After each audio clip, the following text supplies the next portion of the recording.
Happy Monday and welcome into the PHNX Sun Devils show. I'm Anthony Totri, joined as always by the boys from the comfort of their own home. Shawn, Shane Diefenbach. Gents, how we doing? How we doing? I'm comfy. You look tired, to be honest with you. Damn. What? Yeah. That was a shot? What do you mean I look tired, you dog? just look sleepy. You look sleepy. That's all. I don't know. I think it's the lack. It's the no glasses. I think that's what. Yeah, that's fair. I guess you're not used to it. Yeah, That's what it is, though. What about you, Shane? You rested? You good? Yeah, I'm great. I'm feeling fantastic. I'm feeling like I'm ready to hit one out of the park, if you will. Okay. ASU baseball been doing a lot of that lately. You tweeted it out this morning. D1 baseball has ASU at number 19 in the nation right now after a pretty solid week, going 2-1. Game 3 against UW ended up getting canceled because of the weather. Right now, there isn't any rescheduled time for that game quite yet. But ASU beating GCU early on in the week, 13-10, losing the Friday matchup to the Huskies 3-8, and then turning around on Saturday and beating them 8-6. So 2-1 again last week. Guys, ASU baseball? Shawn, you've been saying they're a wagon. They might mess around and win the Pac-12. The way they're playing right now. Yeah, I don't know. They're less a wagon and more just like a long-range artillery gun, just bombs. I mean, this team, we know what this team is at this point. It's just, if, like we've been saying, if the batting shows up, they're going to win. If they don't, they lose. You saw that in the Washington series. By the way, did you see how they spent the day when that Washington game got rained out, Shane? No, what they do? To a Mariners Willie game, took the boys to a Mariners game, yeah. Of course he did. No, I didn't see that. I don't know how much better they can get, but they definitely did just get a little bit better after seeing that team. Those Mariners, they're wagging right now. Almost 500. Did they win on Sunday? Uh-huh. There you go. Okay. But yeah, no, we know what this team is. They're just deadly offensively. Luis Castillo went perfect for 7 innings on Sunday. Yeah. All right. Yeah. So they saw that. And then I said Luis Castillo is perfect right now, and then so it's your fault. Something happened. Unlucky. They ended up, funny enough, going 2-1. They gave up 24 runs last week. They also scored 24 runs last week. You could argue that a couple different players deserving of MVP over the week. But for me, the guy that really stood out, designated hitter Wyatt Crenshaw, 14 at-bats, 4 runs, 7 hits, a home run, 2 RBI, a guy who was the epitome of just consistent. Like, it seemed literally every other at-bat he was getting on base, which is huge for a team that can go yard pretty much anywhere in the lineup. I'm curious from your guys' perspective in terms of the bats and the pitching and just the way this team is gelling right now. Like, have they peaked with 19 games left in the season, or is this a team that you feel like is still on the verge of reaching its potential? If they peaked, it would have been earlier, I think. I think they've not slowed down because they're still winning, but like in terms of what they were doing before, blowing teams out 13-4, like that's when their peak should have been. I think they're just on a mountain right now, going up and down, but they're never, stooping below sea level. This team is gonna be good for the rest of the season. I think it's just a matter of how good and what that next peak is going to look like. They might have peaked, but I don't know. They're getting some players that are contributing like Nick McLean, who weren't available at the start of the season, and obviously they've lost some players who weren't available or that were available at the start of the season as well. But I think it's unfair to say they peaked for sure. Yeah, I mean that offensively maybe, because it's hard to imagine them doing much more than what they have done offensively. But I mean, pitching wise, you can't say that they have. I mean, Jack in the chat saying it right in the nick of time. We can't say that they've peaked yet, but we still don't know a lot. These next 2 weeks will be the biggest of the season for sure. Like, you look at most of these series in conference, that like the third game of this, which is not necessarily that much of a shot, but the third game of the series, they give up the most runs of the series. Like if you would like more consistency, I guess, is particularly from the pitching, obviously, but like it obviously hasn't mattered all that much. So I don't think it's again fair to say that they've peaked, but they have definitely offensively have been pretty damn dominant. Yeah, the pitching is still of major concern, at least to me. You look at the last game against Washington; they gave up 2 runs. I want to say in the bottom of the ninth. The way the GCU game was at the start of the week, obviously a crazy 8th inning for ASU to score 9 runs and then make that just a hell of a game, right? To end up winning 13-10, but they started off down 7-0, right? Like it's tough for me to consider this team a legitimate threat when it comes time for postseason play until I see the pitching in the bullpen, man. It's something that we've harped on since last year, right? Is the bullpen is the giant question mark with this team. And I just, from like my perspective, in terms of a confidence level, I'm still not confident enough in the bullpen to consider this team a giant threat in the postseason. Is that fair? Or like, to some extent, yeah, because it is, but also to play devil's advocate, it's not, because they're 25-10 with that bullpen. Yeah. What you're going to see now is, as Lindsay points out in the chat there, but they're going to go on a really tough stretch now. You got U of A, you got Oregon State, and then you have a gauntlet, as we've talked about, to end the season. If you're giving up 9 runs a game, but you're scoring 10 or 11, I don't think it matters. I think it would be unfair to say that the bullpen is a problem, because they'd be winning in spite of it and not because of it. And that's okay. Like every team has a weakness, and it's especially in collegiate sports and college baseball. Like you just got to find ways to win, and this team has done that.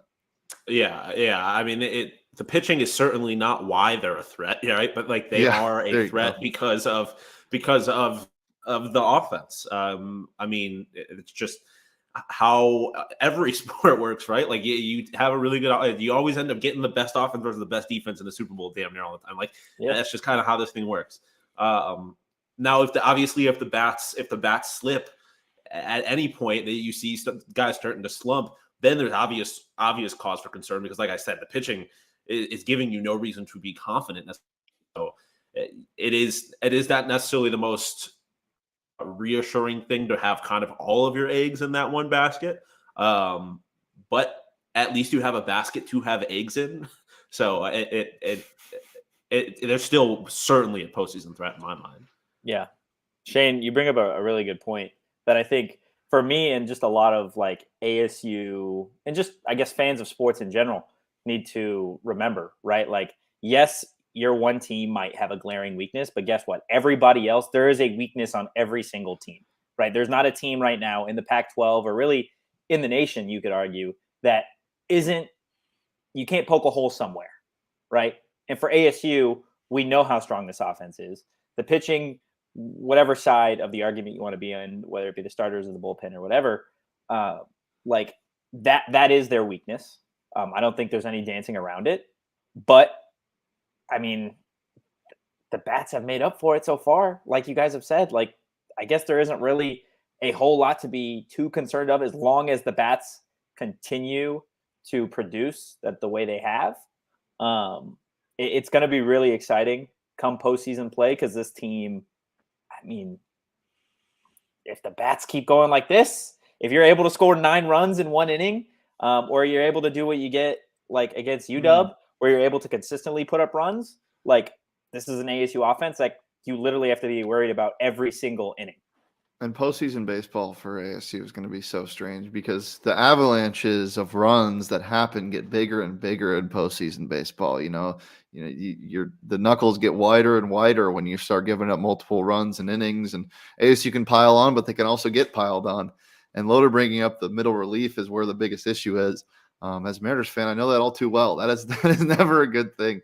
It's great to have, a back end of the bullpen that's really good. But if you start out hot, scoring 6 runs in 3 innings or whatever, and then your starter comes out and bases are juiced and there's only 1 out, and now we're tied all of a sudden. It's hard to win games like that, but they've done it again. They've done it like that. So we'll see obviously got a big test on Wednesday and a big test this weekend, and then some really big series to end the year, but he's got to win in spite of it. And as Jack points out, I mean, that back end has been really good. So yeah, I mean, if I could bet on ASU baseball to score 7 runs a game, I feel like I would. I'd hammer it every single time, right? Like that. Would that be that's like a fair assumption, right? The run line would be set at 7 for them total runs, team runs. Yeah, Give or take. Probably. Yeah, that's a good line. That's a good team total. I hammer it every single time. Guys, regardless if you're betting on college baseball, the NBA playoffs, NHL playoffs, whatever, do it on BetMGM. If you haven't signed up yet, use bonus code PHNX. There's a few different offers depending on where you live, but for our Arizona audience, you guys are going to get up to $100 in bonus bets on your first wager with BetMGM. Here's how it works. Super, super easy. Download the BetMGM app and sign up using bonus code PHNX. Place a pregame money line wager in the amount of at least $10 on any market at standard odds price. It could be the NBA, NHL, college athletics, whatever. And boom, you guys are going to receive $10 in bonus bets instantly, regardless of the outcome of your wager. Just make sure that you use bonus code PHNX when you sign up. And guys, even if you don't want to bet on the BetMGM app, guess what? You could still take in all the fun that BetMGM has over at the BetMGM Sportsbook at State Farm Stadium. We're going to be out there for all of the Suns away playoff games. Like I said, our PHNX Suns watch parties presented by Neutral. They're going to feature food, drink specials, PHNX giveaways, and BetMGM deposit matches. Join us by grabbing your free ticket in the show notes. Check out the show notes for full offer details. And now you guys get to listen to Shane's beautiful voice. .com for terms and conditions. U.S. promotional offers not available in Washington, D.C., Mississippi, Nevada, New York, and Ontario. Gambling problem? Call 1-800-GAMBLER. Colorado, D.C., Illinois, Indiana, Louisiana, Maryland, Mississippi, New Jersey, Ohio, Pennsylvania, Tennessee, Virginia, West Virginia, Wyoming. Call 877-8-HOPE-NY or text HOPE-NY 467-369, New York. Call 1-800-NEXT-STEP, Arizona. 1-800-522-4700, Kansas, Nevada. 1-800-327-5050, Massachusetts. 1-800-BETS-OFF, Iowa. 1-800-270-7117 for confidential help, Michigan. Yeah. Being safe is always good. Having a safety is always good. The Arizona Cardinals have neither of those things. It doesn't feel safe to be a Cardinals fan, and they don't have a safety. Good. Kind of I was bummed wondering that where that was Bo going, wasn't but I here loved for it. And if you want to take in all the suck that the Arizona Cardinals provide, make sure to join us at Four Peaks at the NFL draft on April 27th at the Four Peaks 8th Street Pub. Register for free in the link in the show notes to take advantage of beer specials. $3 Redbird Lager pints, $5 Redbird Lager pitchers, and usual PHNX specials of $3 Kilt Lifter and Wild pints. But you got to be 21 years or older to enjoy responsibly. If you want to take in all the suck, that was a crazy way to put it, to be honest with you. Mm-hmm. That felt like more of a me transition, to be honest with you. I want to talk about ASU baseball in like a bigger picture, right? For the program, obviously this is only Willie's second year, but there's 19 games left in the season in ASU baseball.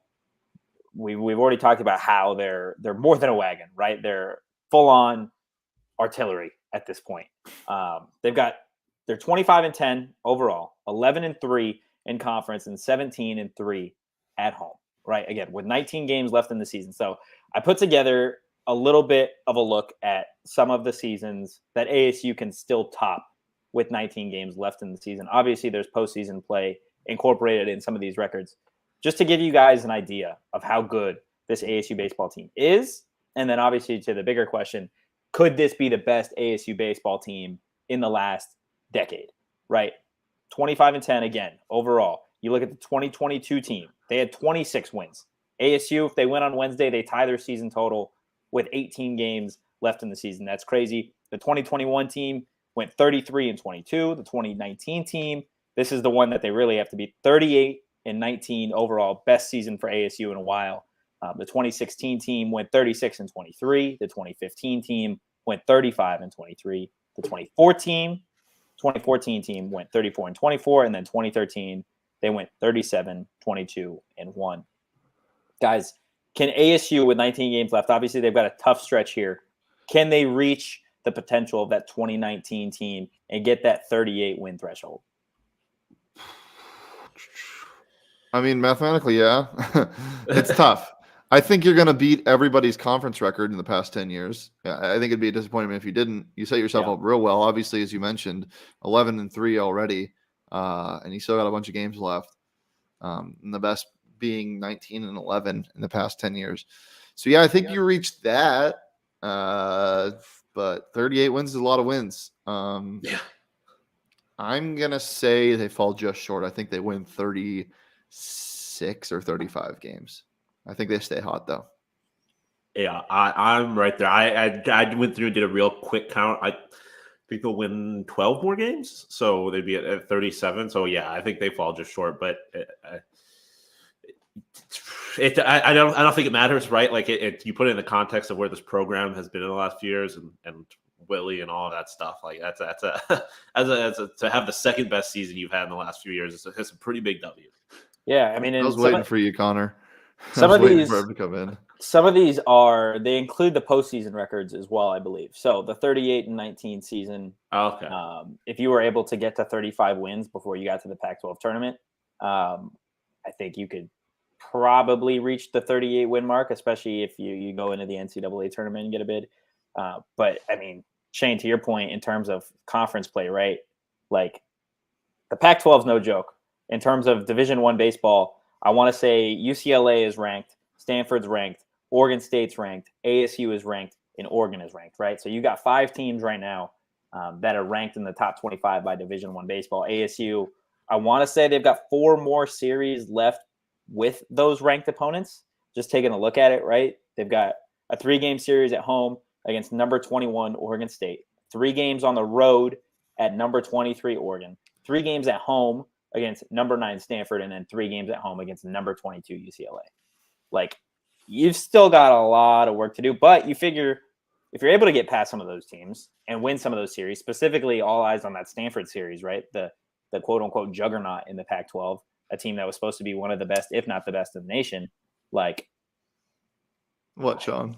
What is it with the Pac-12 making us end our season with a gauntlet against really good California teams?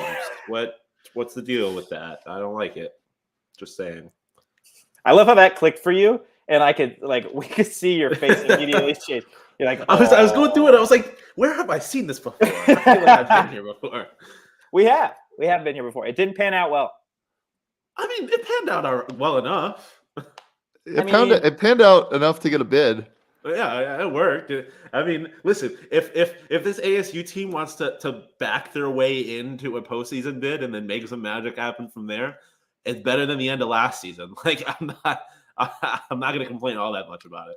Yeah, well, maybe they can do what ASU basketball did and hit a 500-foot home run to win the game when they're maybe a 500-foot grand slam. That's about the equivalent of Dez's shot, I would say. A 500-foot grand slam. Yeah. Against Stanford? No, it's not a 500-foot. It's an inside the park grand slam.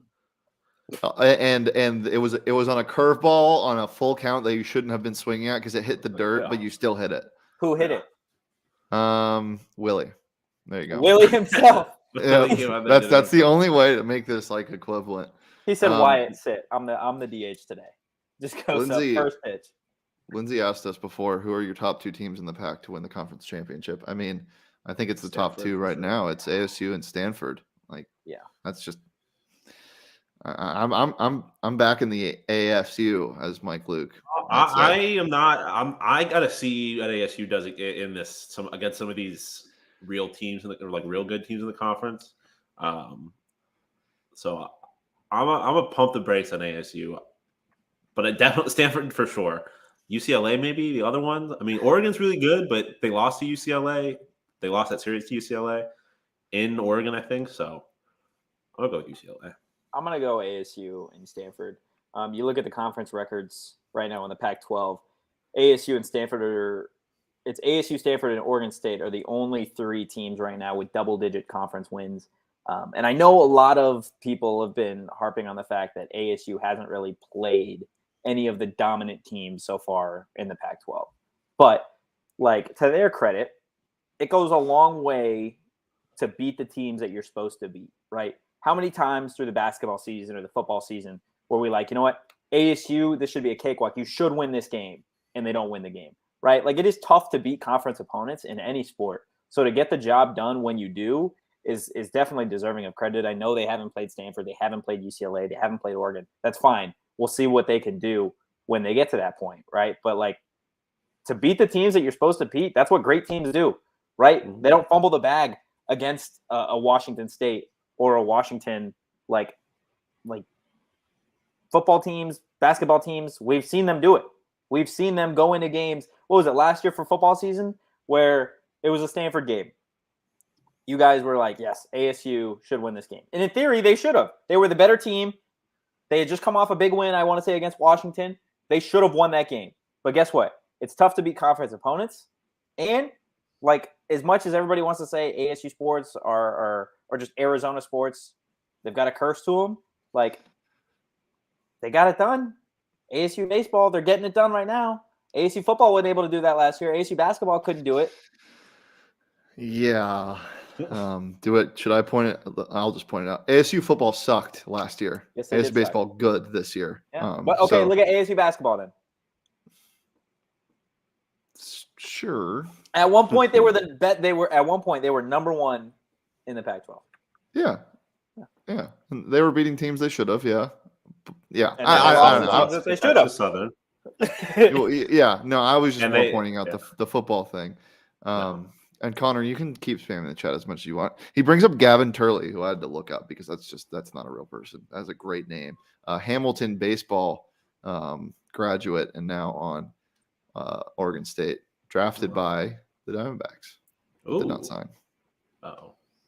I love that Connor is a diehard Beavers fan, and he is in our chat pretty regularly. I love it. Do they call them the Beebs? That goes know. crazy. No, That's there's nickname no way for they Justin call Bieber. I hear Justin Bieber when I hear Biebs. Yeah, there's same. no. It's gotta be. He had to have meant Biebs. He meant the V is right because next to the B. He said No, it's Beebs multiple times, hasn't he?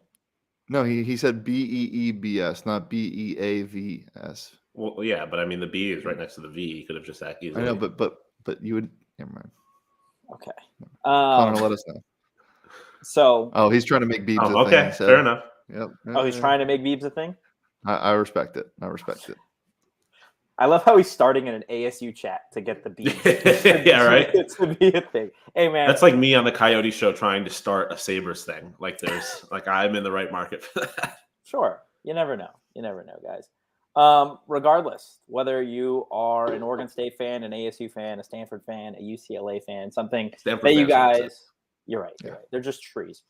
Something that you guys can all get behind is Circle K. Best gas station in the world. Making that claim right now. I know we've already talked about Burrito Express being the greatest in the galaxy. Right now, I'm calling Circle K best in the world. Just your daily reminder not to sniff gas. Okay? Do not do it. I didn't have the luxury of going to Circle K today because obviously none of us are in studio today. So I wasn't able to go grab my energy drink, which is a problem. For me. I might have to stop after this, just drive straight from my apartment to a Circle K just for an energy drink, maybe a snack or two. They've got great deals. They've got great food. They got great vibes over at Circle K. And they've got locations just about everywhere if you guys need help finding them. Okay? Head to circlek.com/store-locator to find Circle K's near you. Yes, Chris, I'm out here with those life lessons. Well, I have another life lesson for you. If you're out at Circle K, you might miss some of the NHL or NBA playoffs. And if you're one of these people with like a normal TV or whatever, you probably will miss the game. But if you have Fubo, you got DVR, baby. 1,000 hours of cloud DVR, so you can record the game. You don't got, you could fast food forward to the commercials and catch up when you come back from the gas station.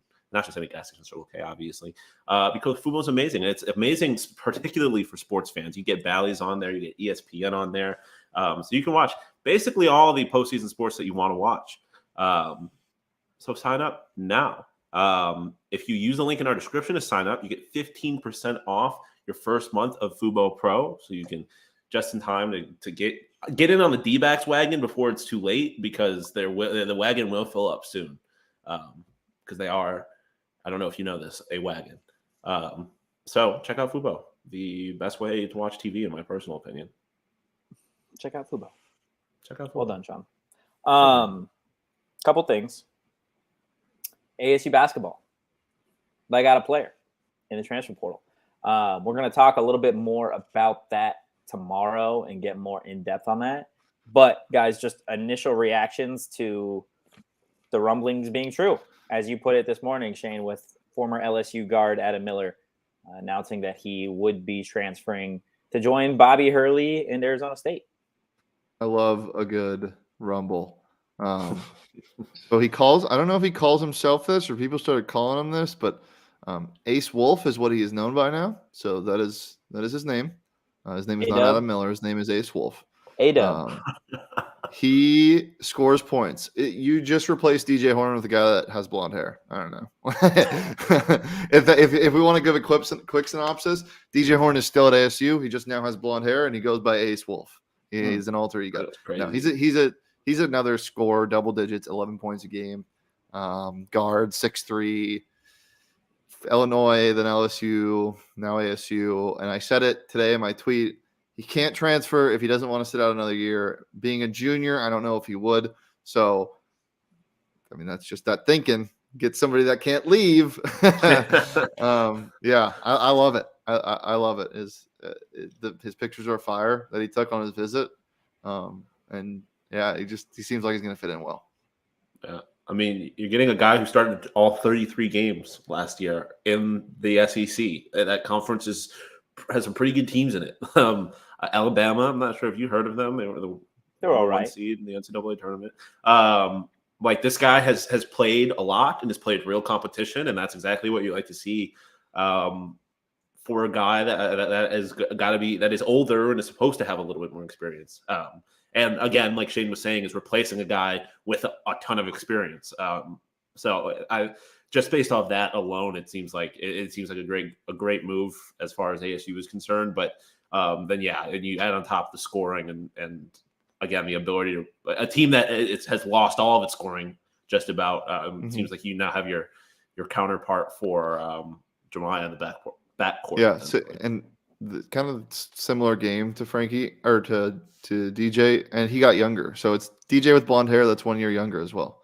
Yeah. Also, Frankie quote tweeting this and saying, "There we go, gang." So big. Yeah, I do want to get into that for just a quick second as to what the starting five would look like, assuming Warren Washington and Frankie Collins come back and they don't get drafted in the 2023 NBA draft or don't sign with anybody. You get Frankie at the 1. You get Ace Wolf at the 2, Jemiah at the 3, Kamari Lands at the 4, and then Warren at the 5. And you've got guys like Malachi coming off the bench, Alonzo Gaffney coming off the bench. I was going to say, you waited too long to mention Alonzo Gaffney's name. Well, I forgot. I'm like, is there a world where Alonzo Gaffney starts with Warren coming back? And I'm like, probably not.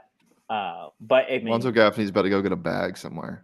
Stop it. He needs to stay He's going to here. go get an NIL at Ohio State. He needs to stay I would here. cry myself to sleep. But I would say ASU again probably needs probably 2 more transfers in my mind to feel comfortable going into next season. Right now, it's still, regardless of what you have for a starting 5, you still need some help. So we'll see. I mean, you have 2 incoming freshmen. I always forget about those 2. You have 3 guys in the portal now, not basically officially, right? 3, pretty sure. Nunez. Who are the others? No. 3 you got from the portal. You got Malachi, Kamari, and Miller. Yeah, cool. So 3. Yeah, so 3. And you're talking to a lot of people. I'm pretty sure they have another couple guys coming in to visit in the next couple of weeks. So need a big guy. Yeah. You definitely want to see it in addition to the front court, I'd say. Yeah, there are some names. There's also let me find this guy's name really fast. A freshman, I believe, or an incoming freshman, a 2023 4-star. USC signee Silas Damari Jr. Released his letter of intent and is reopening his recruitment. And when he was in to decide his top 3, I believe ASU was one of them. So that's a name to keep an eye on as well. One guy, I have no idea if ASU has reached out to him or not. And there's a little bias here because he went to Notre Dame. But big man that entered the portal from Notre Dame, Van Allen. I don't want a Notre Dame big man. I'm just going to say he's that a power forward and he's got a mask. Give me Lubin. That sounds like hell on earth for me. That sounds like a guy that sounds like a guy that will give me 5 rebounds a game, 2 points, and attempt 3 sky hooks every 2 weeks. And you're just like, what are you doing? I don't like how you play basketball. It sounds like a guy that will aggravate you in a way very similar to Alonzo Gaffney. No, 23 blocks last season.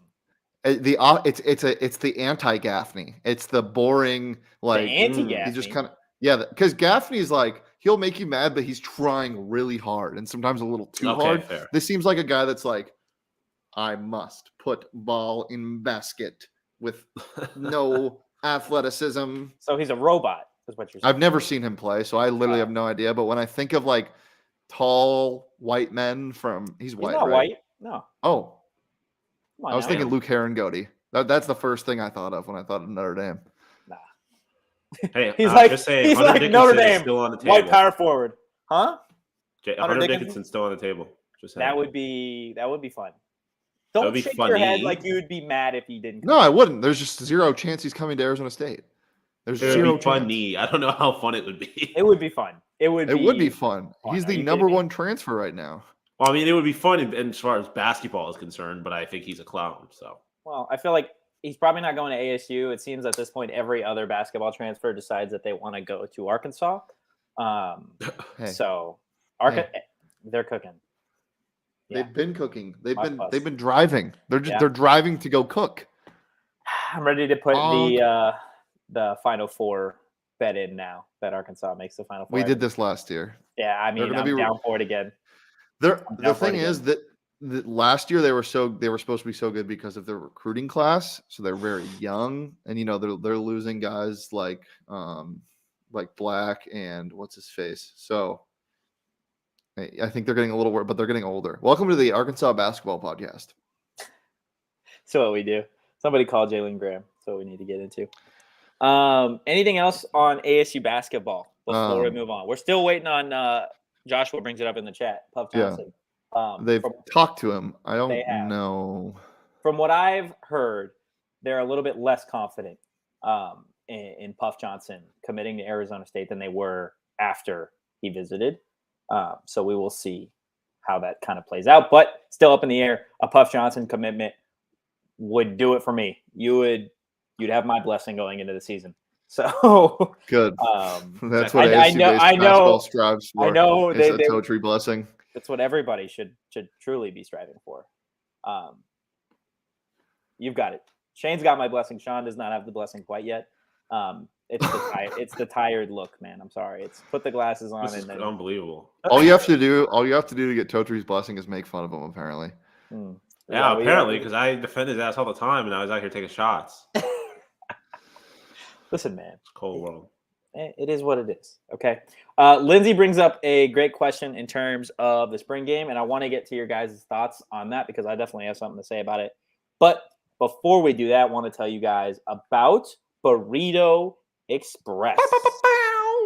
They go crazy. There's some at the office, which I am so looking forward to getting to tomorrow. I Give had me some. a little. I Very had some good. as well. You guys went to the office and got burritos and then just went home? Well, More or less. We had a meeting and everything. Yeah. We were there for work, but Nobody delivered me a burrito. That's tragic. Guys, Burrito Express, the best breakfast and lunch burritos and dinner burritos, snack burritos, whatever you want to call them. dessert Best in the- burritos. Dessert burritos. Naptime are burritos? Crazy. Ooh, Naptime burritos. Shade, we didn't Not a tell one. you, Shawn and I have a phenomenal business idea that we're going to run by you at Ooh. some point, but literally chef's kiss. Guys, Burrito Express, they got locations all over the valley. Check them out while you're at it. Go ahead and give them a follow on social at Burrito EXP. Yeah, definitely do that. Are you guys just not going to tell me until after the show? Yeah, 100%. I don't want Okay. anybody listening back to this and being like, that's a great yeah, idea. it is a Let's pretty run good with idea. it. We cannot have Why not? people stealing it. Okay. Well, we're about to talk about the spring game, and we were at one great place for the spring game, and that was the illegal Pete's on Petey's. Mill. Those margaritas are a Oh, little yes, sir. dangerous. We Yeah, you're were spilling them feeling on a little tables and strange. Yeah. The second the countdown started, I just Falcon punched my punched. margarita. Yeah, I Falcon punched my margarita. Definitely, the margaritas are definitely better in your stomach and not on your table. But Yeah. it's fine because I got another one immediately because they're only $3, and there's happy hour all the time at Illegal Pete's. Just a bunch of great options to customize the perfect way to eat and to go on a culinary adventure. So to book your catering order, head to catering.illegalpete's.com. And it's just your go-to spot for burritos and whatever else, Merch. I got a compliment on this merch. shirt today. Their merch is insanely fire. I have a nice shirt. I like this shirt. I like how it looked today. I have a couple. Okay, Shawn. I have a couple Illegal Pete shirts. Hey, self-confidence, baby. My favorite one is "Welcome to the Guoctagon," and it's like a what? That's a real shirt. Why haven't I seen you wear that yet? That's so awesome. Because you don't pay attention to me. I've worn it like 3 times in the office. I've worn it once on our show, actually. I'm gonna be honest with you. I have not seen you wear that shirt either. Yeah. Can you find proof of it being on a show that I was also on? I'll send you the link. Okay. Spring game attendance. Let's get to that. Obviously, Kenny Dillingham, from the point that he was hired, said that he wanted 40,000 people to be at the spring game. If you saw videos, pictures, or were at the spring game, then you know that you were just short of 40,000. Just short. Just shy. Just a couple people shy. Look, there were more people at that spring game than I have seen at an ASU spring game in the past. To Lindsay's point, in terms of does it reflect anything about the fall, I don't think so.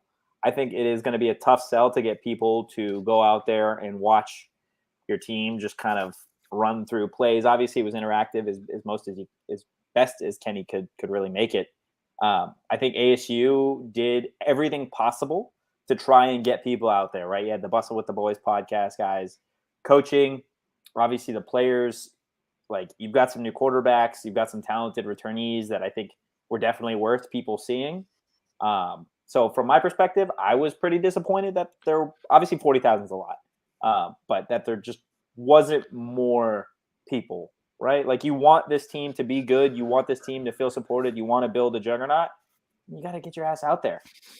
Yeah, but I mean, first of all, April in Phoenix, in Tempe, and I know it was awesome out. It was 85, but still, the days surrounding it, the hot sandwich that was that Saturday. I mean, it was like 90 and 90 on the other side. And I mean, of 85. You were still sitting right in the sun. Like, and you're right. Yeah, you're right in the sun. So look, I mean, you can't really dog the fans. Obviously, like I would have hoped there were more, but you're coming off a 3-win season. Like, I don't care how much a head coach tells. Like, ASU fans still don't believe shit. They got to see it first. I think you need to put together a really good product on the field. And I actually think Saul put it really well on Twitter. He had a thread about the fans and on both ASU and U of A, basically saying it doesn't matter. Like, support the team. And I think if this team gets supported during the season, none of this matters. You know, you win 4 or 5 games to start the year against really good teams. I mean, shit, you win 3 games in a row and then you have USC at home, right? Like, that could be a huge game. So win games. I think you're fine. The transfer portal is going to tell you a lot about, like, if you see players staying and like no one departs, I think you got a good thing going at ASU. Doesn't matter what the fans think right now. Yeah, Chris said it in the chat that winning is going to affect the numbers, not spring. Like, I really don't care all that much. I mean, like Shane said, they're coming off a 3-win season. Like, all the fans have to go on so far is just Kenny's word, essentially. And I don't think, considering what ASU fans have been through, I don't think that's enough. At this point, it's not enough. So you get the fall, and I think it'll be a different story. And also, like, let's be real about what spring games are. Like Shane kind of mentioned, it's kind of just running through. Like, it's not that fun, and especially in a city like Phoenix, outside of football season. Like, it's not an ideal time to try and get a bunch of people to what is pretending to be a football game, especially when you look at what the spring game was last year, which was not a game at all. Like, the showcase. It was literally the spring showcase. Like, there was not a lot of reasons for people here to think that they would, like, enjoy going to something like this, despite as much as Kenny would say it. I think they'll learn. Like, I think they will realize that it is something worth going to and is fun, and this team is good. But especially with all the transfers, it was a really unknown, and I understand people not necessarily wanting to go, even though it was free, wanting to go out there and sit in the sun for something that they didn't really know what they were getting themselves into. But I think you give Kenny time with this program, and I don't think that will be the story forever. Yeah, and that game was awesome, by the way. I had a lot of fun watching it. It was, for sure. We saw a Philly on fourth down or third down when the team was winning. Thank you, Will Compton, for the play call. And that was a joke, but it does seem like the team is going to be pretty aggressive on fourth. Well, they've shown it outside of that, the situations that they've shown outside of that, like the situations that they're going for it on third or fourth down they're going to take some chances, which I like. Yeah, I was going to say I don't think Will Compton's going to be calling plays, but I sure hope not. Jesus, so do I. No, yeah. Look, it's say what you want about the attendance. Stop.